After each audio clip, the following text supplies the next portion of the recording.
to another edition of Master Lou's Health Center podcast with Tai Hao Lu and Andy Azamora, talking about all things acupuncture and martial arts. Hi, Master Lou. How you doing, Andy? Good. Good being here with the podcast Yes. and talk about Chinese martial arts and Yes. Chinese medicine. Yes. So what's been on your mind with Chinese martial arts and Chinese medicine? Well, one of the martial arts I study is Baghuazhang, one of the eternal martial arts, and you study Tai Chi Chuan. And I was wondering today about this poster right here. This one right here, Yeah. this guy, yeah, this guy's pretty cool. Okay, this guy in Chinese, his name is Damo. Yeah, and so Damo, originally he came from India, and he was a monk. And he came from India and went up to the Shaolin Temple. So the Shaolin Temple is where all the Chinese, like the martial arts, was developed and over a long period of time.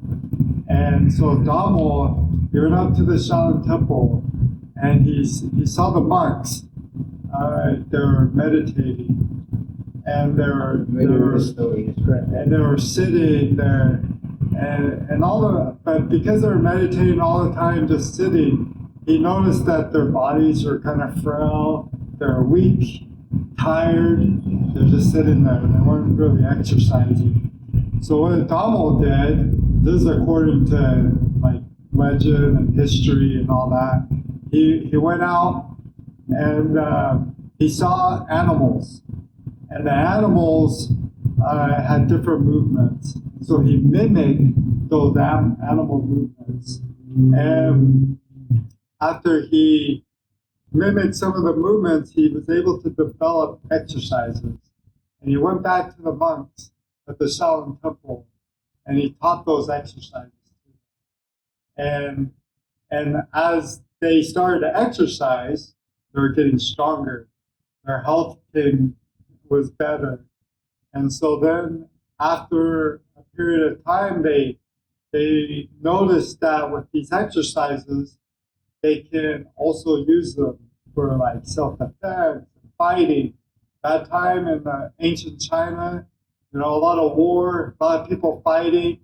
And so the monks were able to develop it, and slowly by slowly they developed the Shaolin Kung Fu.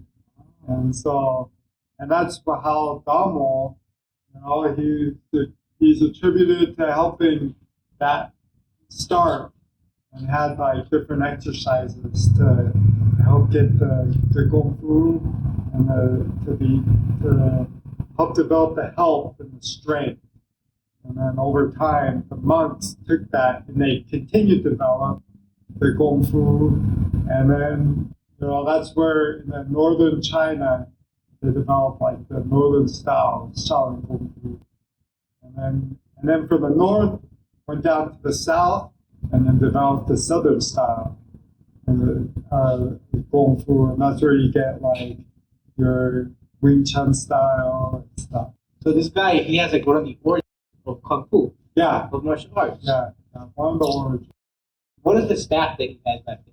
So, he's carrying the staff there as he could. If you notice on the top, that's like a squash, and it's hollowed out. So he's carrying that so he can use it as he's hiking through the mountains, as he's hiking through China and walking the trails and stuff. But in the squash, he can have like water, or my great grandmaster in China, he would use the squash and he hold it up to the plants, Yeah. and to the trees, and he collect dew like that. So he would drink the dew. Your master, his name was Master. My Your grandmaster, grandmaster, right? our grandmaster is Ichenhe. Yeah, so this was my grandmaster, Ichenhe. He wrote these. This is his calligraphy. He wrote these. Yeah. So this is his writing, 以前的 right there it says. And so on like practicing martial arts, gotta be peaceful, gotta keep yourself healthy, you know, your heart, your mind, all of that should be in harmony practicing martial arts. So he wrote these, this is his calligraphy. And so and then he had this picture as well. So he passed these on to my father. That's remarkable. Yeah. I've been practicing here for about 4 years now, and there's always something I'm learning about this place. There's some sort of history that I didn't know about. Yeah, It's really cool because this has been up for years. yeah. So this traces back to your grandmaster. Yeah, so in Taiwan, he wrote this in Taiwan, and then they brought it home. Really cool. You said it says peace and tranquility. Well, then see,